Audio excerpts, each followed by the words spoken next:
All right. Good evening and welcome back. Let me remind you quickly what we have done last week. Then we will finish the last topic there and start a new chapter, the final one. So last week, we introduced this space L1 of omega. Omega is a Borel set inside Rn. We have seen that it's a set of Lebesgue integrable function, but you need to put together functions which are equal almost everywhere. So that's why we do what we call a quotient. We put, or equivalence classes, we really put together all functions which cannot be distinguished by any integral. If you don't do this, you don't get the notion of a norm. Please check, the notion of norm is important. So there are three properties that a norm should respect.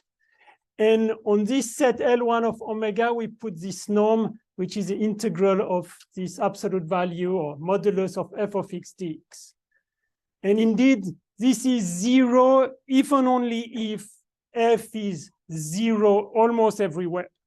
And this is why we put all functions which are zero almost everywhere in the same equivalence class. And the definition of L1 allowed me to give a precise definition of L1 log, which we had already seen a few weeks before. Then we introduced LP for P bigger than 1, bigger or equal. It's a set of functions from omega to k, real or complex, Lebesgue measurable, and such that this integral with the power P here is finite. And I mentioned that LP for different P, they have an intersection which is not empty, but still they are very different. And we put on this set LP a new norm, which is the integral of f of x power P, 1 over P. We need this 1 over P in order to satisfy one of the property of a norm. All right. And it's not completely easy to check that this is a norm, in particular, checking that the norm of f plus g with the norm P is smaller than the norm of f plus the norm of g is not trivial. But I told you how to do it. And in particular, it involves Hölder inequality. What is Hölder inequality? This is something very useful. Take P and Q bigger than 1. You need to take them strictly bigger than 1, because if you take 1, the other one has to be infinity, which is also possible in some cases, but here I don't do it. So take P and Q bigger than 1, 1 over P plus 1 over Q is 1. Take F in LP, G in LQ, then it turned out that the product is in L1, and you have the norm, because it's in L1, you can take the 1 norm, so precisely this one, it's smaller than the product of the norm of F in norm P and the product of G in norm Q, right? This is an important inequality. Then I introduced this notion of essential sup and essential inf. I don't recall it here. And this allowed me to introduce L infinity. L infinity is made of functions which are essentially bounded, which means if they are not bounded on a set of measures 0, it doesn't matter. So you can change a few points and take arbitrary big values, but this doesn't matter because we speak about equivalence class of functions. So it's a set of functions which are essentially bounded, and the norm is this one. Take the essential sup, so you forget what is of measure 0. And I just sketched this at the end of last week. I told you LP is a rather complicated space because functions are not defined at every point. You can change a function on a few points, it doesn't matter. So we would like to approximate any element of LP for P bigger than 1. Bigger or equal to 1, by a function which is continuous. Because a continuous function, you cannot change just at one point. You lose the continuity if you change it at one point. So let me just sketch how we do this. And if somebody wants to write a full report, it's not so difficult, but you have to make it careful. You have to do it carefully. But if somebody wants to make it completely rigorous, you can do it. So I told you it's a proof in 3 steps. There are 3 steps for proving this. So the first one, it's in fact 3 lemmas. I'm going to present this with 3 lemmas.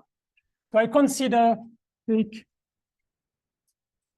p bigger or equal to 1, and take any f in LP of omega. Then the first statement is that for any epsilon bigger than 0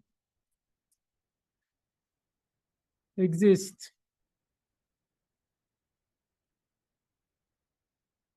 f, and I'm going to call it f epsilon simply because this will be different if you change the epsilon. So there exists a f epsilon, which is also in LP.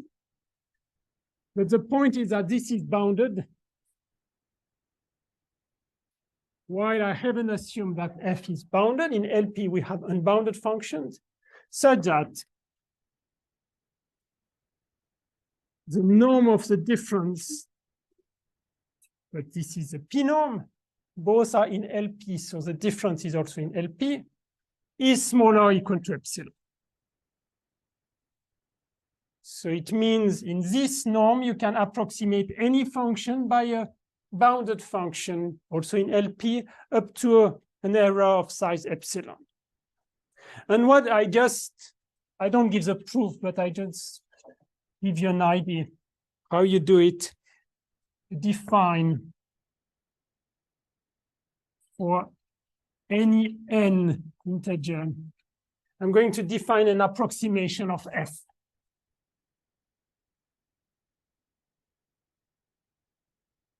So you define fn at x.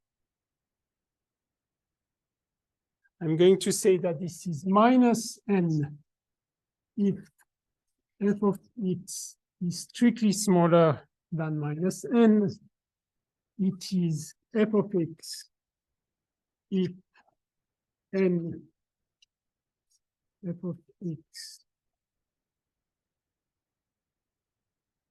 and it is n.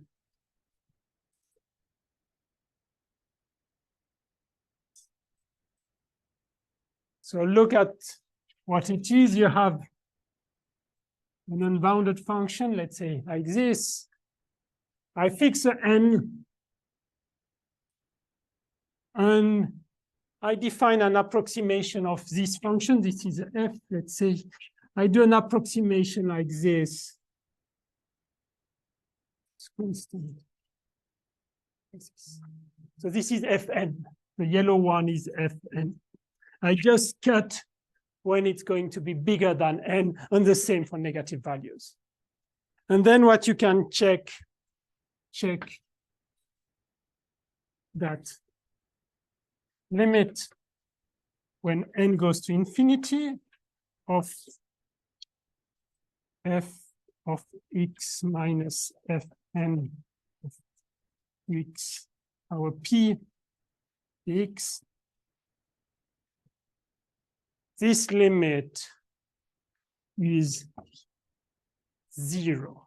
But how you check this, be careful, it's an application of the dominated convergence theorem, because you need to exchange the limit and the integral.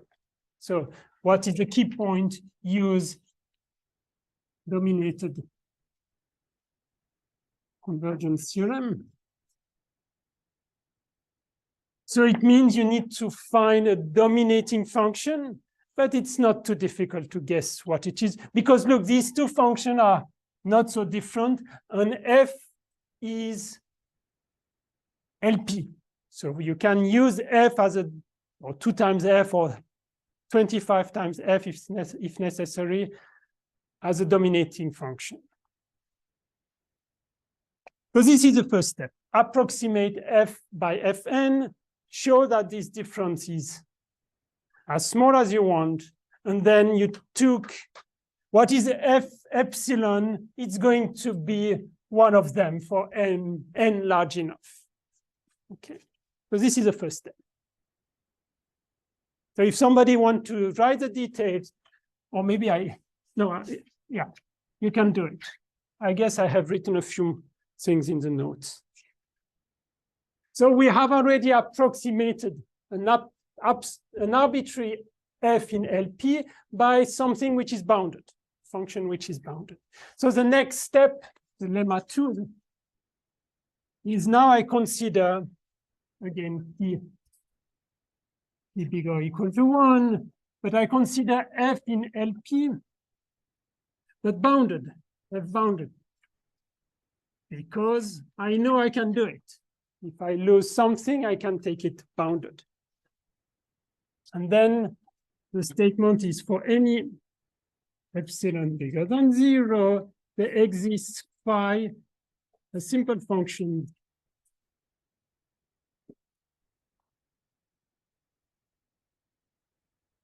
so that the difference between f and phi, again in norm p, is smaller than epsilon. Remember, a simple function is a function which is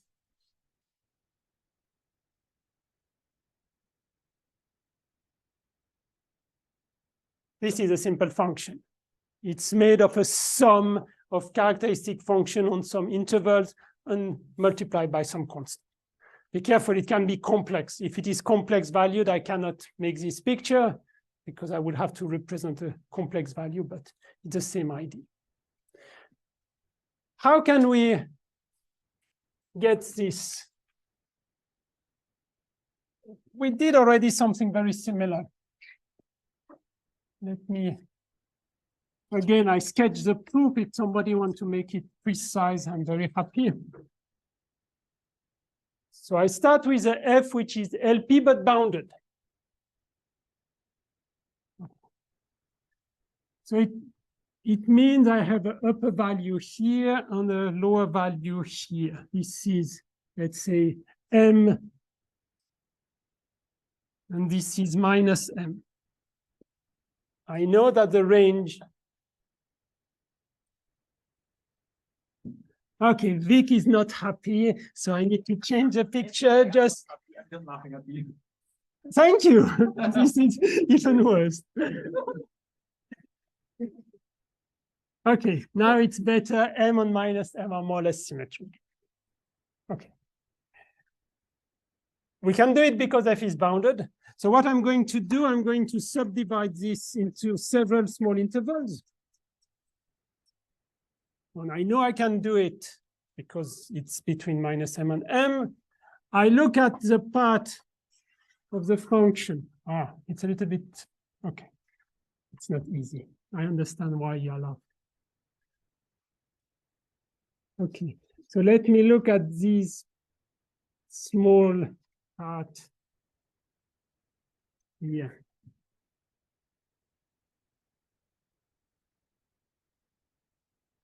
So I will construct the characteristic function like this. On this interval where the function take values in this interval, I take the characteristic function on this space. And then you do the same somewhere else. So here we took the characteristic function. Okay, you're right, it was not well done. So look at this part. This part is better. This is a characteristic function or the simple function I'm going to consider. And now you need to compute what is the difference between f of x minus fn, minus phi.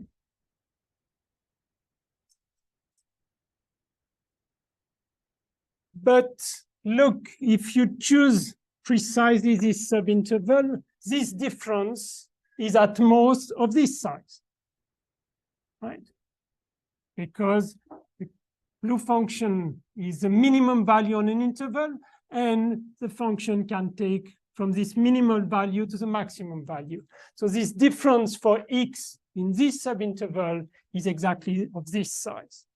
And then once you have this information, you manage to show that the integral of f of x minus phi of x power p x on omega, you can, if you take sufficiently many subintervals, you can show that this is more or equal to epsilon. Of course, the number of intervals here will be dependent, will depend on epsilon. But if you fix epsilon, you choose how many subintervals, and you can do it. So again, if somebody wants to fill the details, I would be happy. So we have first approximated f by a bounded function, then a bounded function by a simple function. What is the last step? Is to approximate this simple function. So let me again draw a simple function.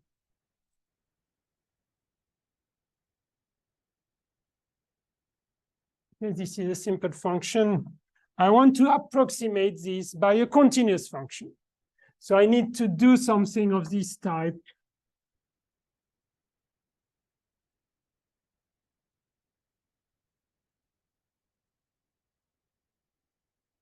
Which is continuous. So I need to define, so this is a third lemma.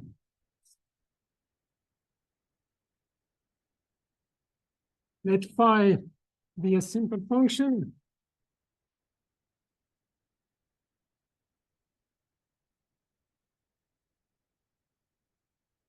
On omega. For any epsilon bigger than 0, there exists a G continuous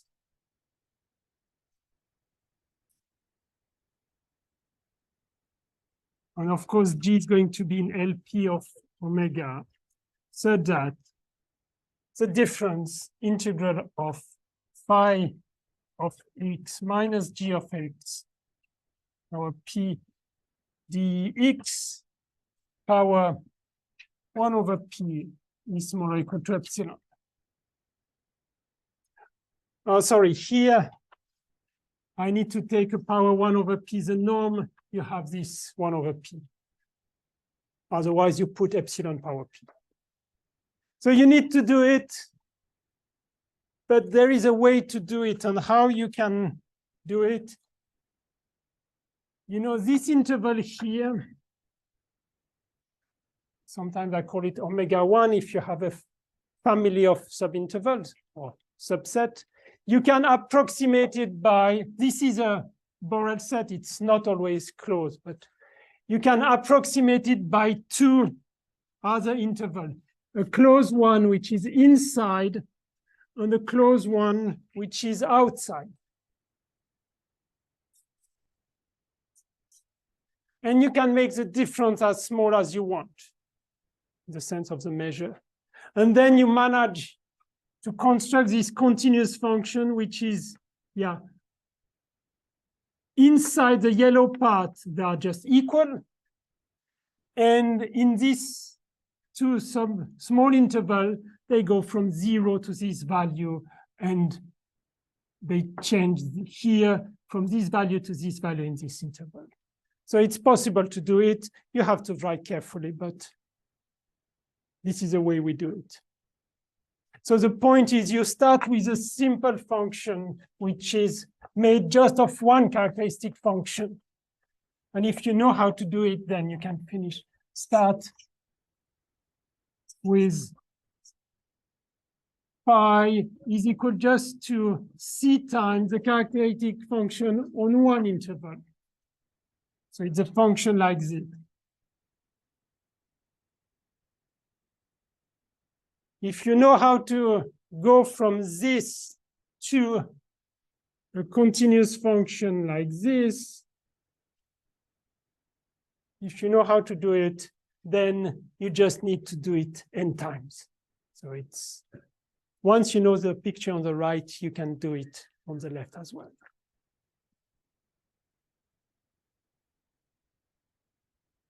So we had three lemmas. First, bounded function, then from bounded function to simple function, then from simple function to continuous function.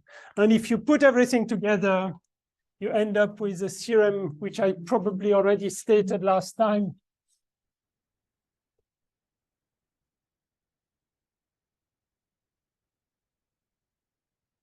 And by the way, let me just stress, this is not true for L infinity I said the difference is small for any p, but think about what means infinity. If you take L infinity, it is the difference. It is the difference between the value of the white function and the value of the yellow function. And you cannot make it small. What you can make small is this integral. In fact, when we compute the p norms, we are computing this surface power p. So you can make it small. On the other hand, the difference between the white function and the yellow one, you can see you cannot make it small. There is always half of the interval somewhere. So what the statement is not true for p is equal to infinity. And what is the theorem? So let p bigger or equal to 1, f in LP of omega, and any epsilon bigger than 0, then there exists G in LP, G continues with the difference between F and G in norm P smaller or equal to epsilon. And the proof is you do the 3 steps, but you first ask an epsilon over 3, an epsilon over 3, and an epsilon over 3. So this is called a epsilon over 3 arguments because you have 3 approximations. So it's a nice approach. First bounded, then once it's bounded, you go to simple function, then from simple function to continuous function, and you do it like this. So the last step is probably the most difficult one, but as I said, if you understand how to do it for this one, it's fine. The other 2 steps are not so difficult.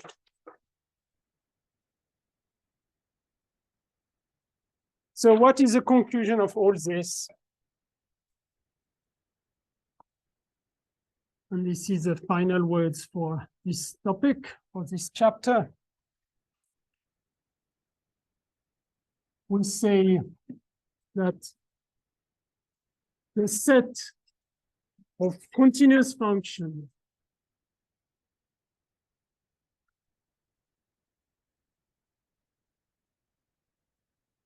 is dense in LP of omega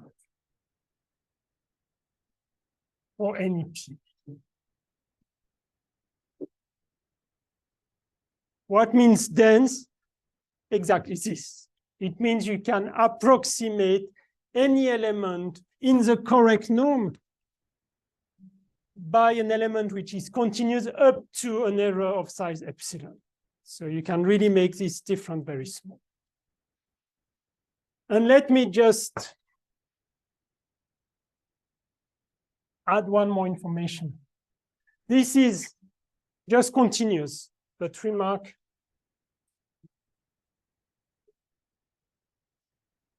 C infinity with compact support in Rn. You remember we started distribution with this set, which I also denote by D of Rn. The set of test function is dense in LP of Rn, and also the Schwarz functions is dense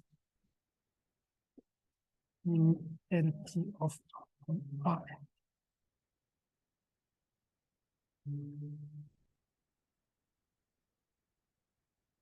It says that any LP function on the entire space can be approximated up to an error of size any epsilon by even a smooth function of compact support or by a Schwarz function. So you remember it means they decay faster than any polynomial. But this one is smaller. So it's more difficult to show this than to show the other one. So it means even if you have a function LP, which is quite nasty, this is your F, you can find a smooth function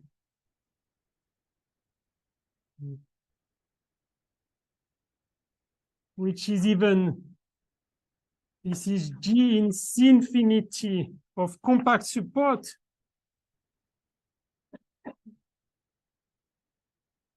It's infinity of Rn with compact support, while the white one, F, is in LP. So this is useful. You can approximate a very nasty function, very general function, by something very smooth. So it's even better than your approximation with spline. I state this for Rn because if this is too general, it's difficult to define what is CC infinity of omega. Okay. Depends on, if you just deal with one ball, you can do it. If omega is too complicated, you have to say something about it. So I state it for Rn. All right.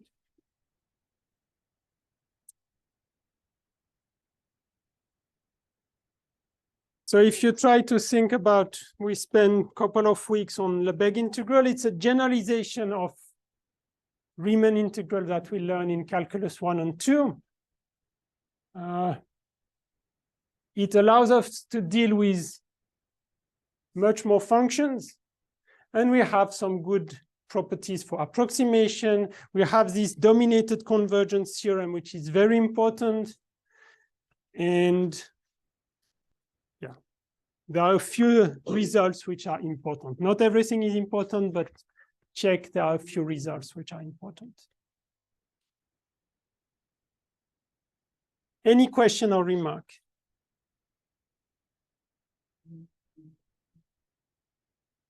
Why do you hide? You shouldn't hide. I have my iPad on the side. Okay, that's why I see you like this, I understand. Yeah. Okay. We can move to the next topic and last topic. Do you have any question?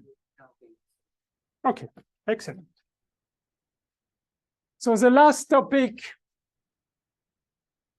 is very much related to this Hölder inequality for p is equal to 2. I will come back to this. Operator.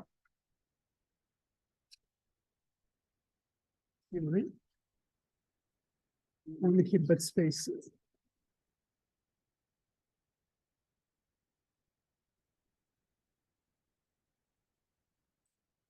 So what is, this topic is very much related to quantum mechanics. I mean, Hilbert spaces and operator theory have been developed simultaneously with quantum mechanics. So from 1925, for the following 30 years, people worked a lot on this. But Hilbert spaces have many other applications. It's a good framework. Hilbert spaces, you can do many things. Operator theory means we deal with family of function and action on families of function. I will explain. And I gave one reference on the website. It's AM for Amrine. This is a good textbook, but we are only dealing with the first 2 chapters of this book. But no, it's in English. No, I wouldn't give you something in French. Okay, so the first thing I need to do, 3.1, is to speak about Hilbert spaces.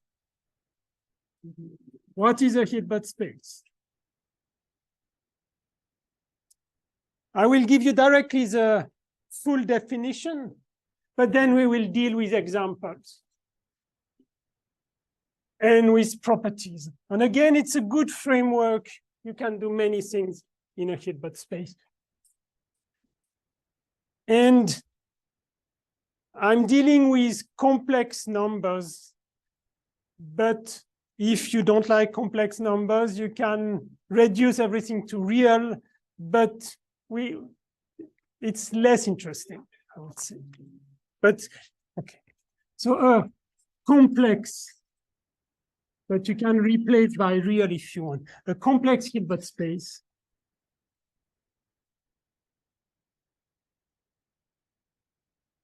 And I will use this notation, curly H for a Hilbert space is a vector space. So I will recall what it is a vector space on C. Is a strictly positive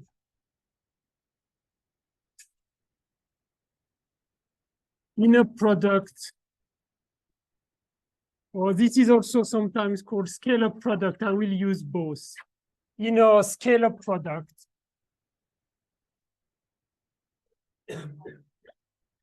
complete for the corresponding norm. I will explain.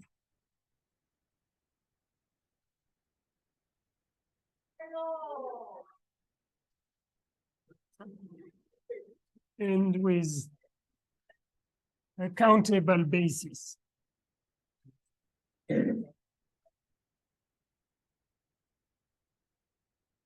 If it is too noisy, you can shut the windows, but it will be too hot. Okay, this is a definition.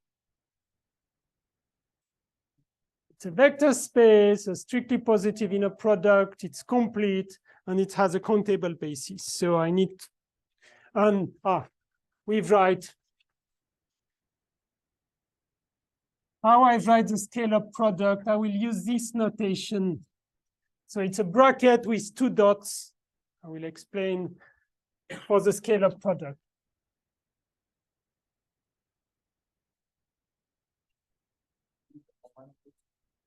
No? Yes. No, please don't. This is ugly. Okay. So what needs to be explained? Oh, 2 times vectors. This, I don't know what is the meaning. It's a vector space, not a vector vector. A vector space. What is a vector space? Remember, so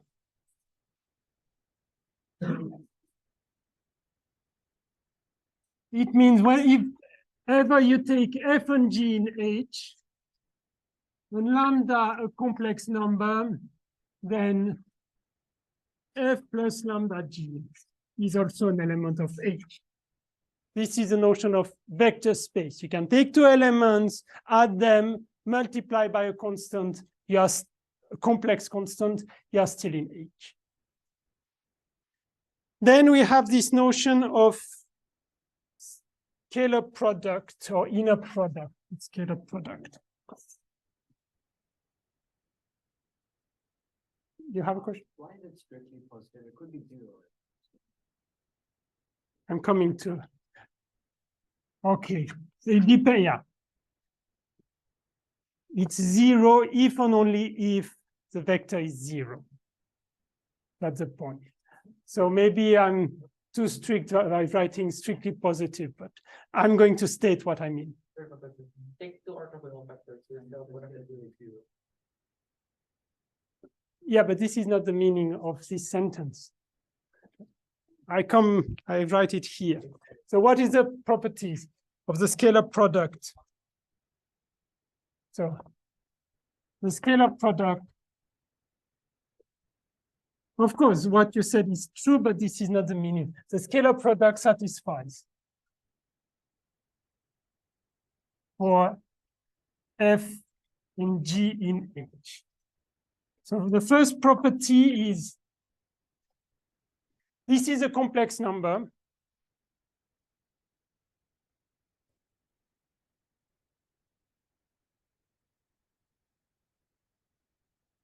So the scalar product is one way to associate a complex number to any 2 vectors.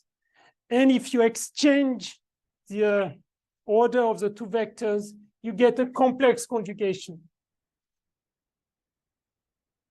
So this is really something related to complex number. If you take a real vector space, this guy would be equal to this one. You don't have complex conjugation for real, and this would be a real number. But for complex number, you have this notion of taking the complex conjugate. So whenever you exchange the two guys, you have a complex conjugation. The second condition is that f g plus lambda h. Oh, I need three vectors, f, g, and h inside this. F, and then take this linear combination of g plus lambda h. It is equal to fg plus lambda fh. This is one more property of the scalar product. Yeah. Mathematicians might complain they prefer to have linearity in the first argument. It's the same. The book is written by a physician. He was a physicist. Okay, so it means that it's linear in second entry or second argument. And by the way, I let you check what is now. If I write the other one, f plus lambda g h, please check what it is. You can use the first and the second line and you get the answer. And what is the third property? ff. ff, first it's real because it's equal to its complex conjugate. And we impose that this is bigger or equal to 0, but with ff equal to 0, if and only if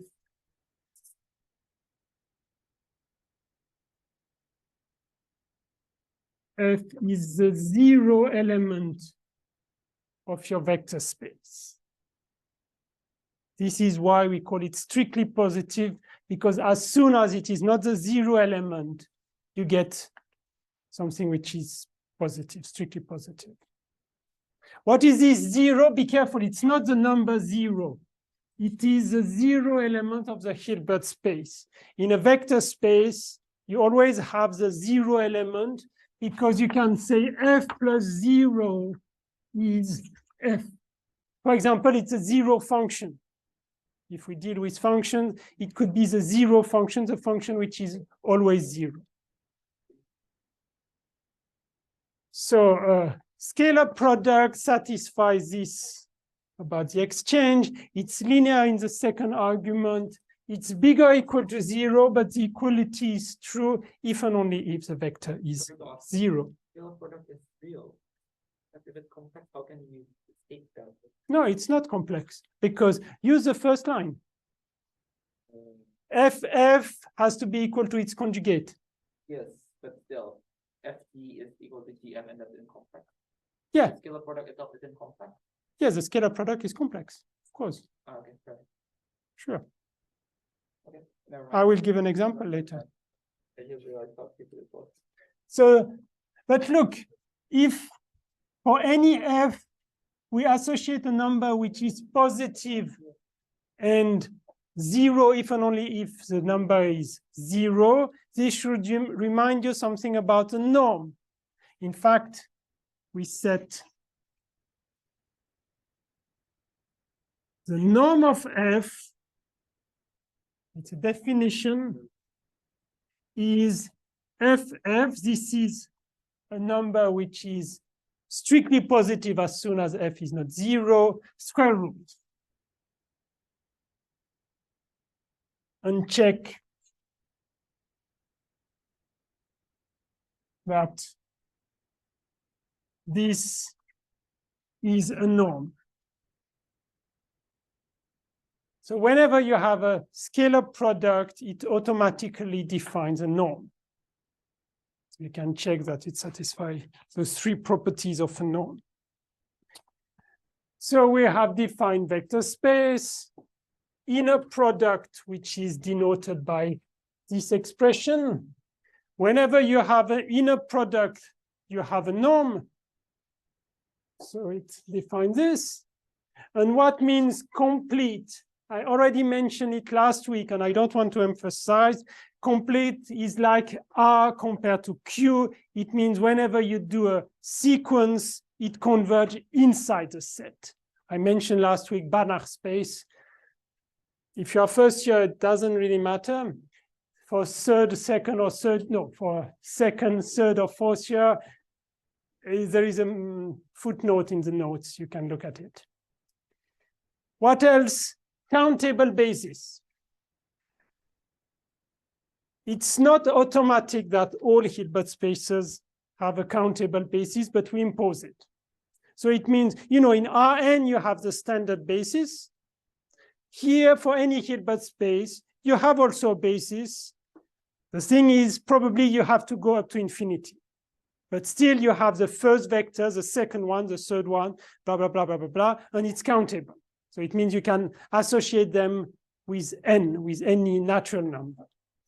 So it means countable basis. Let me just write it here.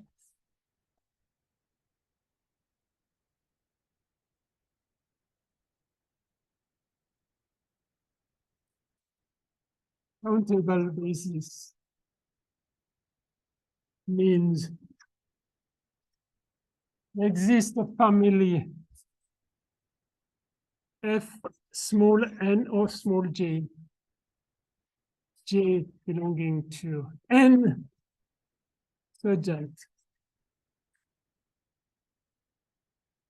the norm of I can choose it.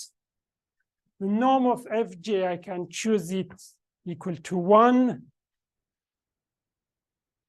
And I will come back to this later. The scalar product between fj and fk, like the scalar product in Rn, is 0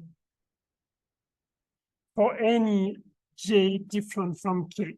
So this is really this notion of taking a basis, first direction, second direction, third direction, and you continue. But most of the time, you can go up to infinity. So I think we have defined everything. Just this notion of complete is slightly more involved.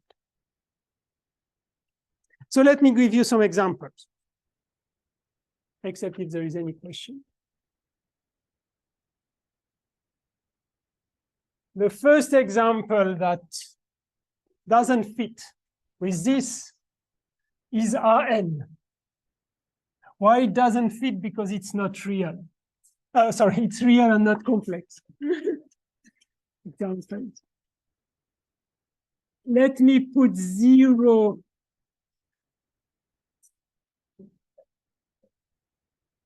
This is, you can check it satisfies everything except that it's not complex.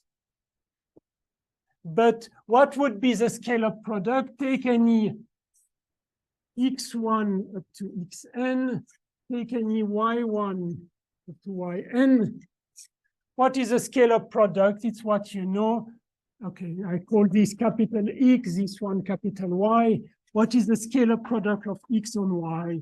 It's going to be the sum of x, I should put small x, sorry, and small y, xj, yj. But it doesn't fit with my definition because I said it's complex. But if you forget the complex, this is the usual Hilbert space with scalar product. You can check the Euclidean norm is indeed when you put xj square and so on. So this is a 0 example, but let's move to the first real example of complex Hilbert space. H is Cn.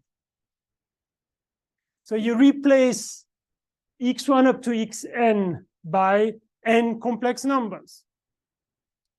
And what is the scalar product on x1 up to xn. Be careful now, this is x. I take the same y1 up to yn, which is y. This is y, but they are now complex numbers. So with xj in C and yj also in C. So I just take the same thing, but with complex numbers. What is a scalar product? So be careful. I want to respect the condition which was written here, the first one of the list of 3 conditions. So the scalar product xy, it has to be a sum xj, yj, but this wouldn't fit. So you need to correct it. Either X bar or Y bar. One of them has to be conjugate. Which one, according to my convention?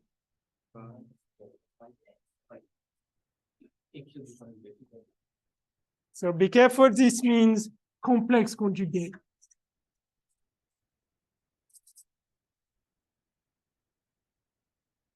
And I didn't recall it, but if you have x is equal to a plus ib with a and b real, what means x complex conjugate? It is a minus ib. This is a complex conjugate of a complex number. You change the imaginary part. You change the sign of the imaginary part.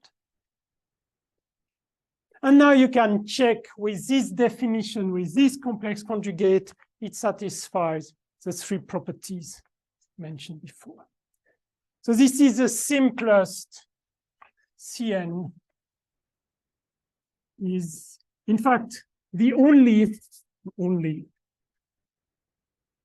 finite dimensional Hilbert space. Why did I put this mark? It's not the only one, but all of them are just in one-to-one bijection with this one. So you can just change the name of the elements and you get to Cn. So up to isomorphism or up to a kind of equality, this is the only one. So let's move to something which is not finite dimensional.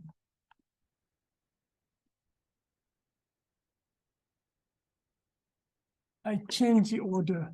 Let's take L2 of omega. Why not? We know what it is.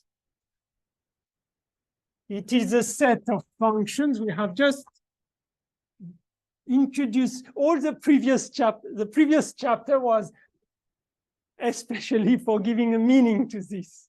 L2 of omega, it's a set of functions from omega to C, so that f is Lebesgue measurable and integral of f of x modulus square dx is finite. This is the L2. We have seen it.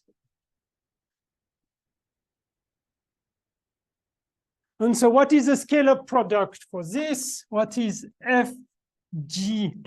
If I take this is a belonging, a very big belonging. F and G belonging to this space. What is the scalar product of F and G for F and G in this space? It has to be an integral. Integral f of x, g of x, dx. But again, there is a small mistake if I write this. How should I correct it?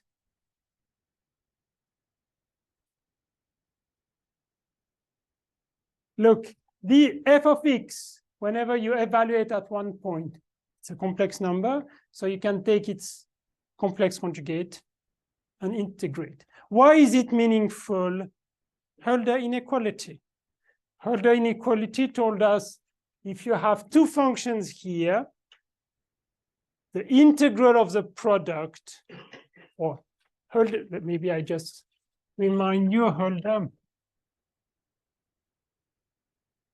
for P is equal to Q is equal to 2. Remember, in Hölder inequality, you have two numbers, P and Q, and they have to satisfy 1 over P plus 1 over Q is 1.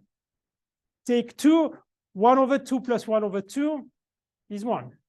So P and Q equal to 2 are okay. And what does it say? Hölder inequality it tells you if F is in L G, but P is 2, so L2 of omega. And if you also take G in L2, because both are P and Q are 2, then the product FG is in L1 of omega, right? This is Hölder inequality. But what means L1?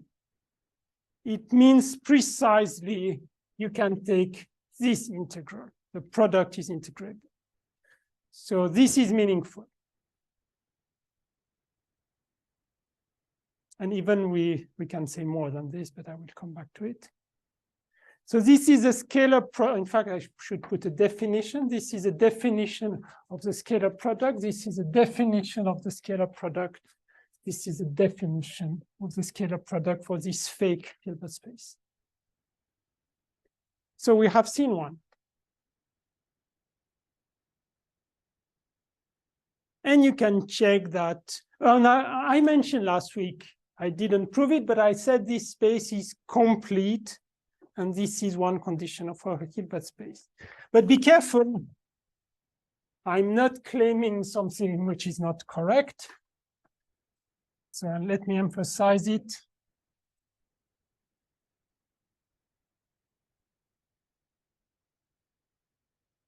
LP of omega for P different from 2 is not a Hilbert space.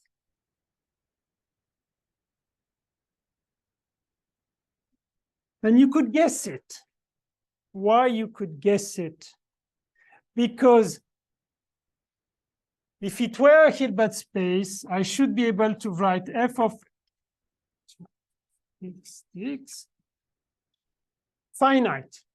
But look at Hölder. Hölder told us this is finite if f is in LP, G is in LQ. But if you want to have a scalar product, you should have this in LP and this one is LP.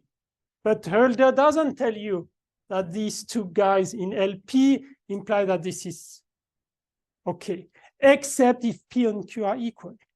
So Hölder equality tells you, in fact, that LP cannot be a Hilbert space if P is not 2. But it's not an if and only. No, it's not a proof. I agree. It's just a feeling. You have the feeling that it cannot be true. No, I agree. It's not a proof. Because Hölder doesn't say if and only if. No, I agree. But you can find counterexample. Yeah, I agree. You can, if you just take F and G in LP for P different from 2, you can make this infinite. So there is no problem. But I agree. Hölder doesn't prove that it's not a Hilbert space. It's an indication that it's not a Hilbert space. Now, probably this is not the simplest example, because what would be a basis? How can you check, and this is not easy, how to check that there exists a countable basis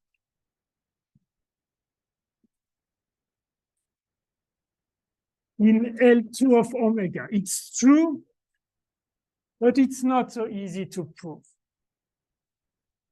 because this is in the definition of Hilbert space. So I'm not going to prove this, it's true, but let me go to an example which is slightly simpler. Let me take, be careful, I use a slightly different letter. small L2 of Z. This is a tradition. For this space, we took capital L2. For Z, we take small L2. What is this?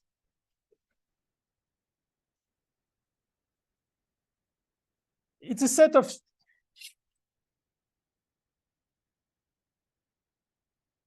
this is a real line or Z. And I take value. I take just a sequence of numbers.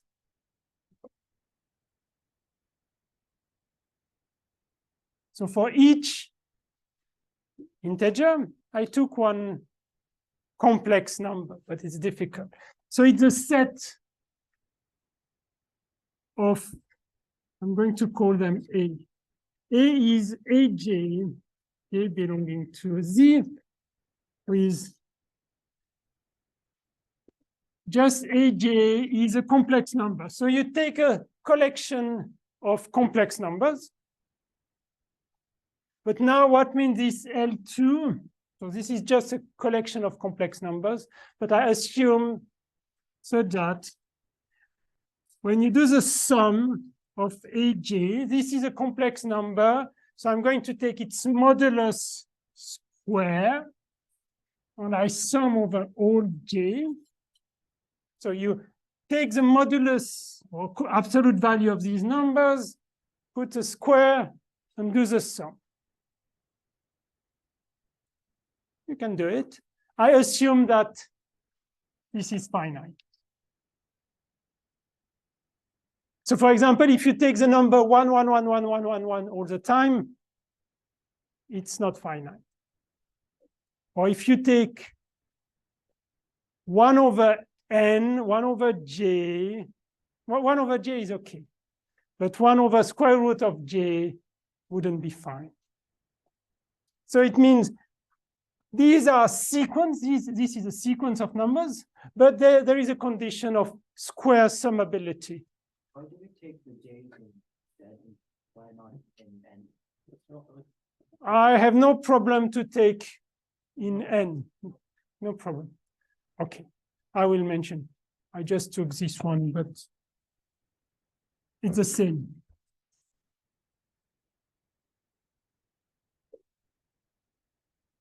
Now, so I have a collection of numbers satisfying this. I need to define a scalar product. What is the scalar product of A and B? Both A and B are in small L2 of Z. So there are collections of numbers satisfying this. The only thing which is natural, J belonging to Z, take AJ complex conjugate BJ.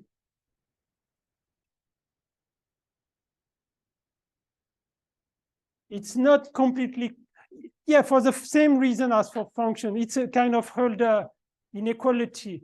We have two functions which are L2. The product is L1. It's the same as Hölder, except it's discrete. If in Hölder I were allowed to use Z instead of omega and replace the integral by a sum, I would get that this is finite, but I cannot fully do it. Okay, then it turned out that with this scalar product,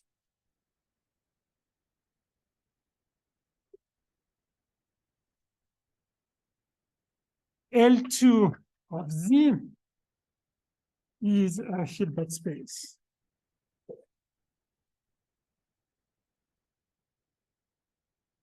Of course, you have to check a few things, but this is true.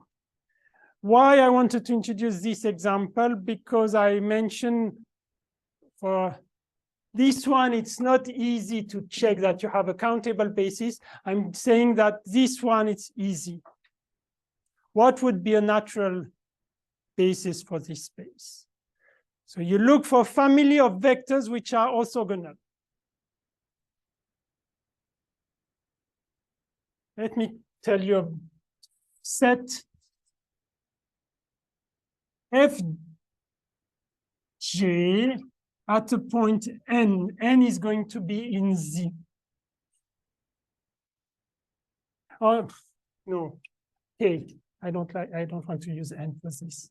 K is going to be in Z. So fj is a function. It's not. No, I should not use, sorry. I should keep the notation. Let me define aj. No, it's annoying, sorry. I have a problem of notations. I need a basis. Okay, I need a basis. I introduced the notion of basis with fj. So let me keep fj. So let me define fj belonging to L2 of Z. Okay, I'm sorry, I cannot find a good notation. So let me define a fj, which is an fk in L2 of Z. So it means it's a sequence.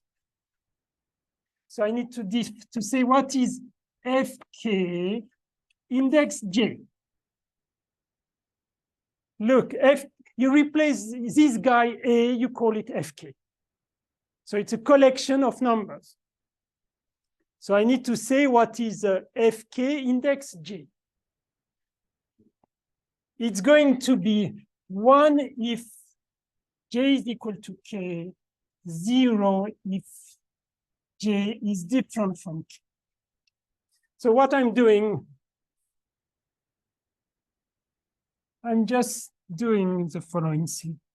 I have Z, and I'm taking the function which is 0, 0, 0, 0, 1,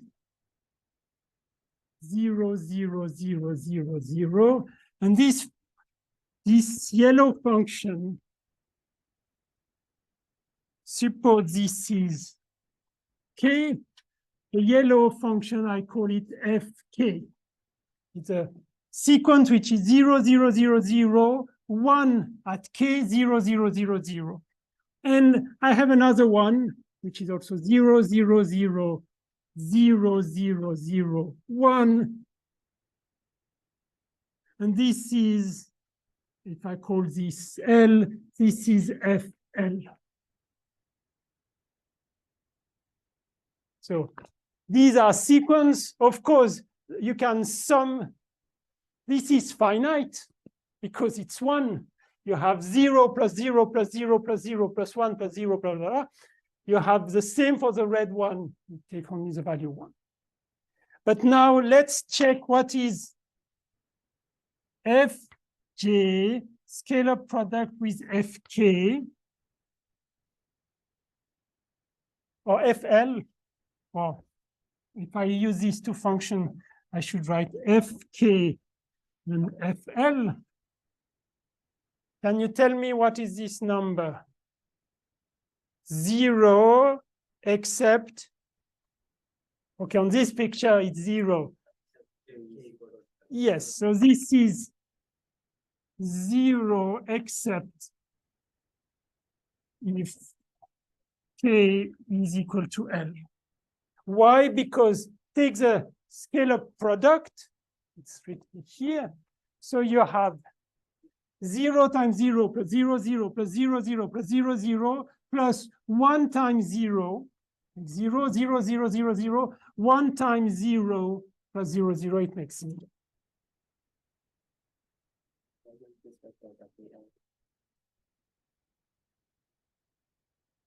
Because I wanted you to say it.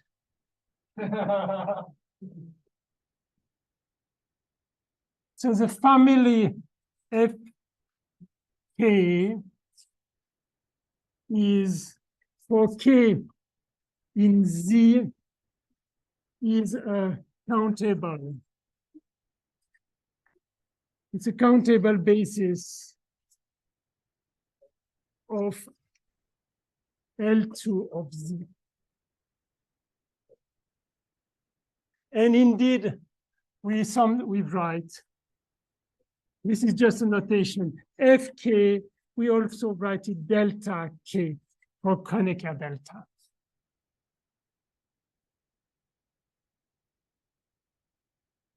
But this is, okay, this is just a name.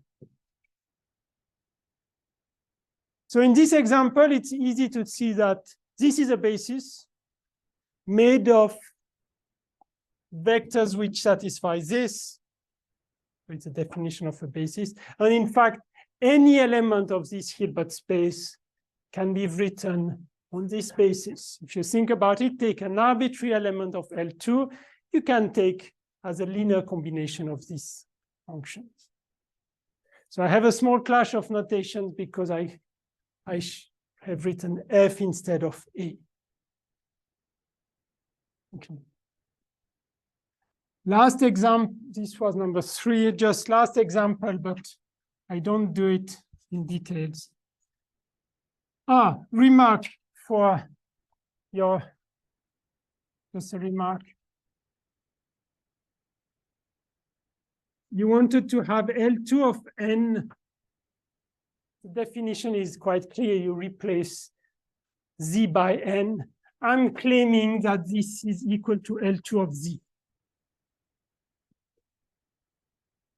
Think about it, why I write this. It's the same thing. You can try to understand, but it's the same thing. So just writing on the half line or writing on the entire line, it's essentially the same thing. But the fourth example, L2 of Zn. This is slightly more complicated, not really. So it's a set of A. Again, it's a family of numbers, but the index, Kato-san, you should remember this example, Aj, J belongs to, if I follow the same convention now, it's an element of the n. So it means J is in fact a vector, an element of the n. So it has n components. The first component is in Z, the second component is in Z, and you go up to the nth component in G. So it's an indexation. Instead of doing this picture on a line, if I do it in 2 dimensions for Z is equal to 2, now J is any point on this lattice or in n dimension. So it's a set of A indexed by the n such that Aj is again a complex number for any j, and the sum of Aj square.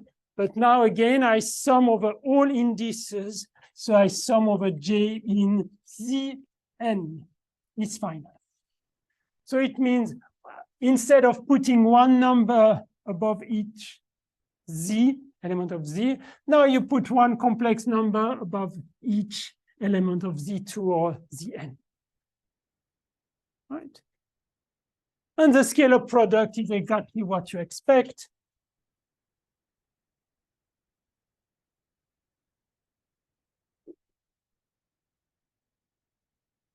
The scalar product of any AB is a sum of AJBJ. You need a complex conjugation here. And you need to sum over J in Zn. So be careful, this J in Zn means, it means J is equal in fact to J index 1, J index 2, up to J index n, and each of them is in Z. So it's a n index.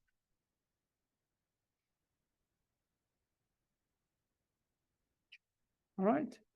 So these are examples of Hilbert spaces. Again, we had Cn, which is finite dimensional. So the basis is n dimensional. Be careful, Cn is n dimensional. It's not 2n dimensional. It's a vector space of dimension n. Cn is of dimension n. And then I introduce L2 of omega, but we have also L2 of Z, or L2 of Zn, or L2 of N, they are the same. And in fact, I can even write an equality here. This is the same as L2 of Zn. I let you think about it. You can identify these different things.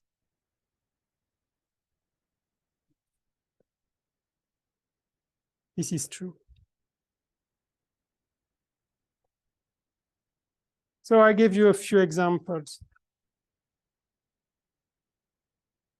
Now, I state a few inequalities which are good exercises. So if somebody has not provided any report, this is a good subject because these few inequalities are easy to prove.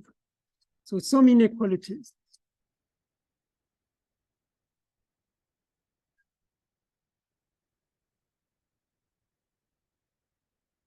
The first one is that the scalar product, remember this is a complex number. I can always take its modulus.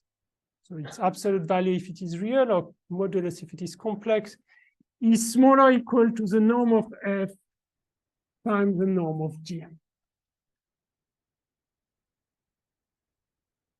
And this is called Schwarz inequality. You know a special case of this guy. This, if I come back to the example L2 of omega, this is Hölder inequality.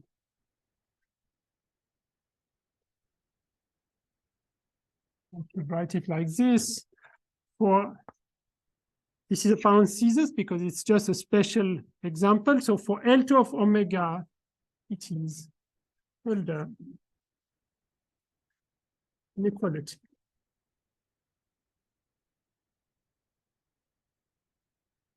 But it means this inequality is, except for Hölder inequality, I would have put a 2 here. And this one would be, this guy would be the norm of FG1.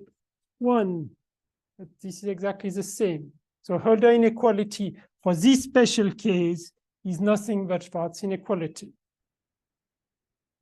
So it means Hölder inequality is true for any Hilbert space, not only for this one.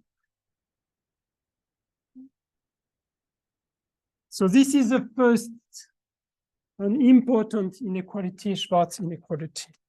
The second one is that the norm of f plus g is smaller or equal to the norm of f plus the norm of g.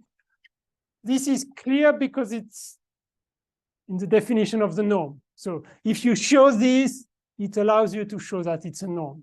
I said a norm from the beginning, but in fact, you have to show this. Again, this is true for any Hilbert space. This is the second inequality, which is useful. There is another one which can be deduced from these two. What about the norm of f plus g square?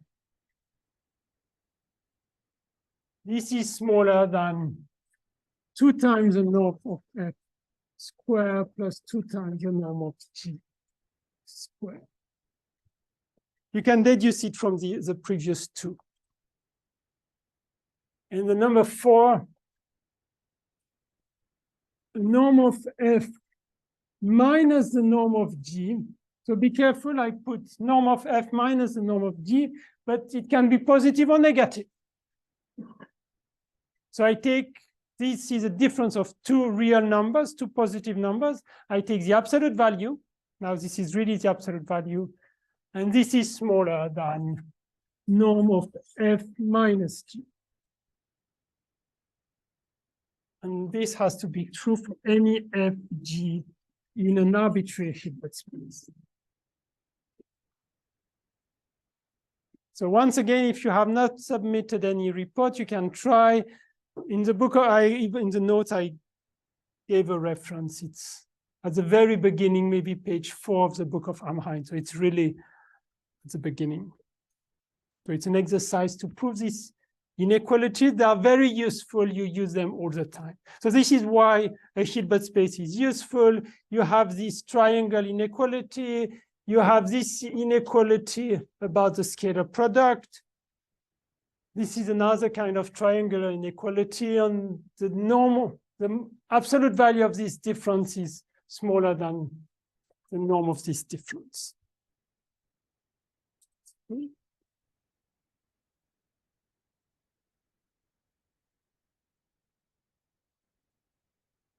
Is there any question or remark?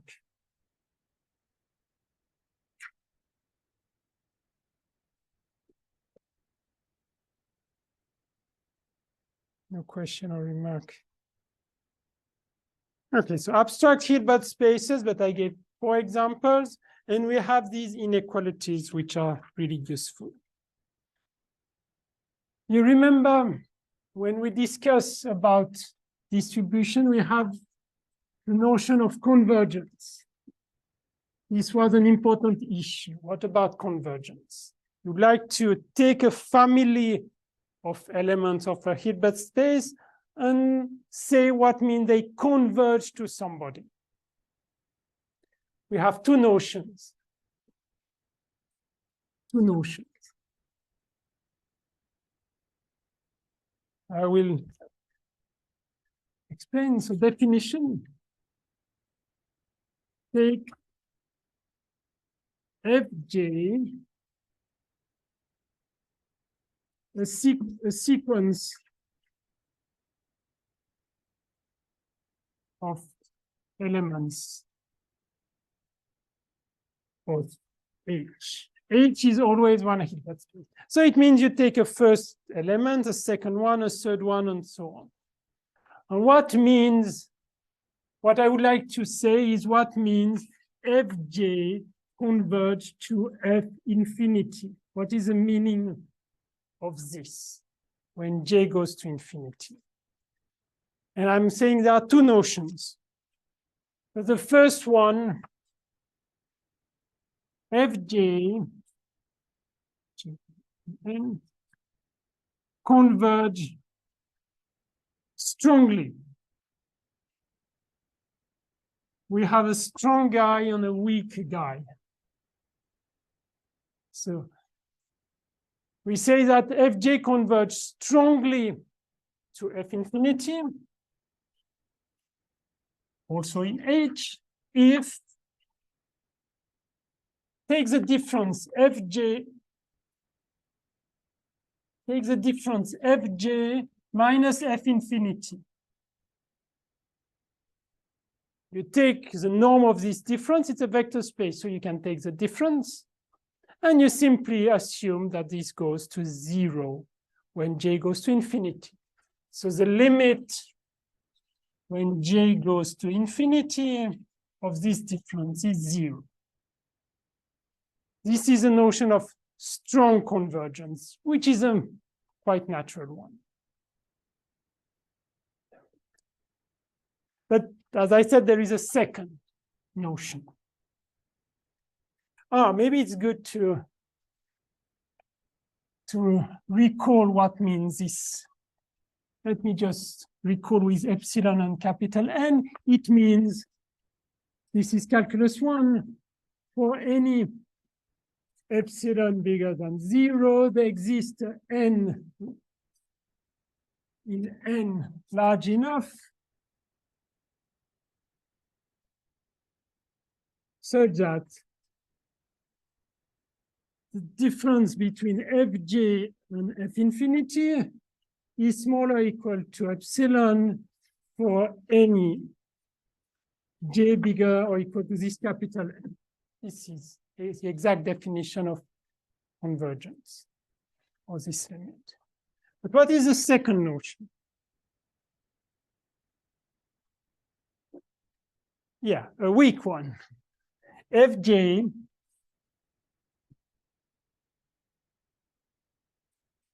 converge weakly There is one thing I haven't used in this definition. I have used a norm, but I haven't used a scalar product. So for this notion, I don't even need a scalar product. As soon as I have a norm, I have this definition. But we are in a Hilbert space, we have a scalar product. So let's use it. It converges weakly if for any G in H, take any other guy,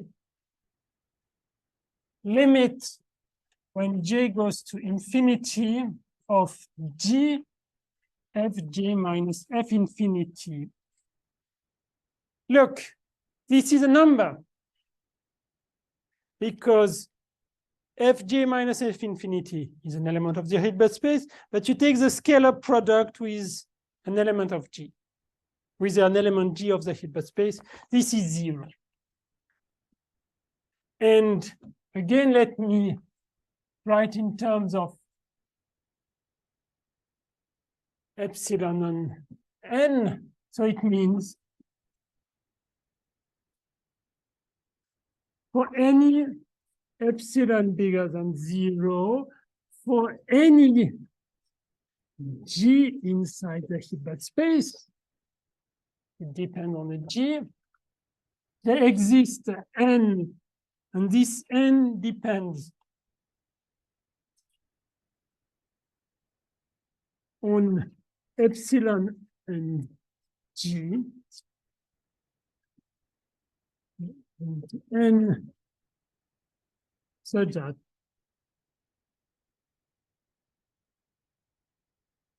G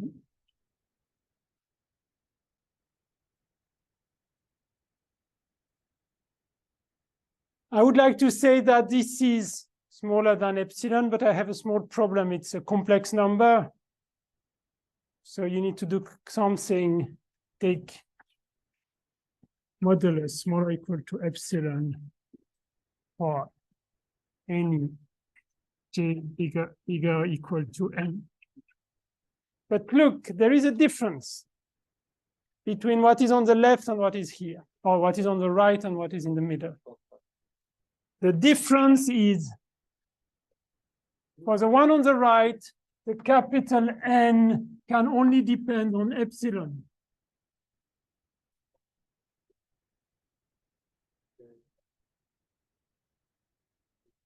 In the second definition, you have one more freedom. Indeed, as Vic is explaining, G can be anything. So it allows you to choose capital N as a function of epsilon and G. Exercise. An exercise for Vic. No, for anybody, it's not difficult. Let's take the, be careful. If you try to do this exercise on Cn, it's not interesting because these two notions on Cn are the same. So you need to go to an infinite dimensional Hilbert space. So you need to go to L2. So, but the simplest one is probably L2. Let's say L2 of n or L2 of z. In L2 of n or L2 of z, find a sequence Fj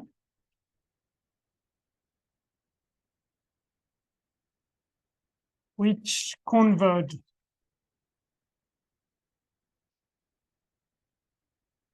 weakly, let's say to 0. Be careful to the 0 element. So it means it converges weakly to 0. But what is this 0 in this space? It is 0, 0, 0, 0, and so on. It's a sequence made of only of 0. It converges weakly to 0, but not strongly. If you can do this exercise, you understand a lot, and it's not difficult. So find a sequence which converge weakly, but not strongly. remark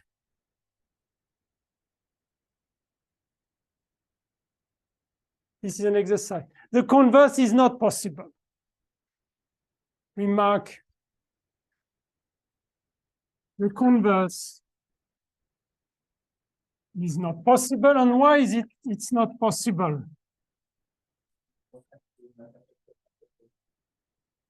Somebody else. Why the converse is not possible? Why I cannot find a sequence which converges strongly but not weakly? Because strong convergence implies weak convergence. Because strong, because strong is stronger than weak. Because strongly convergent, a strong guy is stronger than a weak guy. Okay, how can you show this? In mathematics, I'm not speaking in reality. Why a strong convergence implies a weak convergence? Indeed. Look, I have to check this.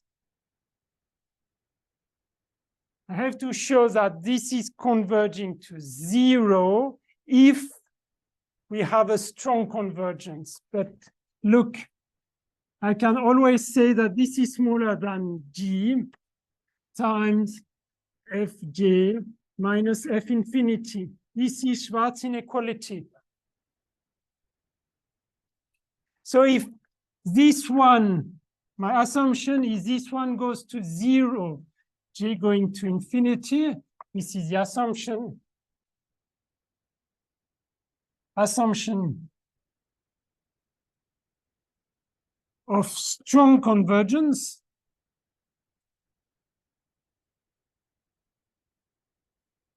So if you assume that the sequence converge strongly to 0, oh, sorry, if you assume that it's converged strongly to F infinity, it means this guy goes to 0. So it means because it's bigger than this one, it implied that this guy also goes to 0.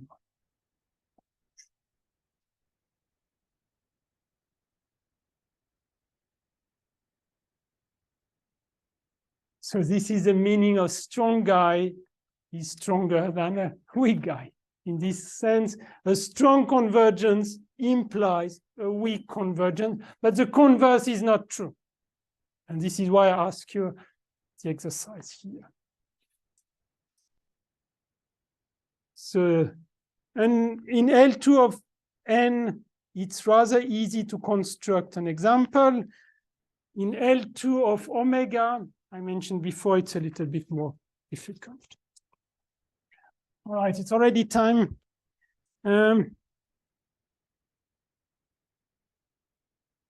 Yes, let me stop here. I think it's a good exercise to think about it, because if you understand this, you really feel the difference between strong convergence and weak convergence. And next time it's already in the notes, but next time I will give you a kind of equivalence. So it means if you have a weak convergence plus an additional condition, then you have a strong one. But you need something in addition to the weak convergence to get a strong convergence. So you have two conditions, which implies strong convergence. All right. So remember, Hilbert spaces, it's just a vector space with a scalar product like Rn, or Cn, but we can develop the theory even if the space is of dimension infinity. We have seen already 4 inequalities which are very useful, and I mentioned that there are 2 types of convergence. The strong one and the weak one, they are not equal. So it's a one way to approach an element in this Hilbert space. Okay. Thank you. See you next week.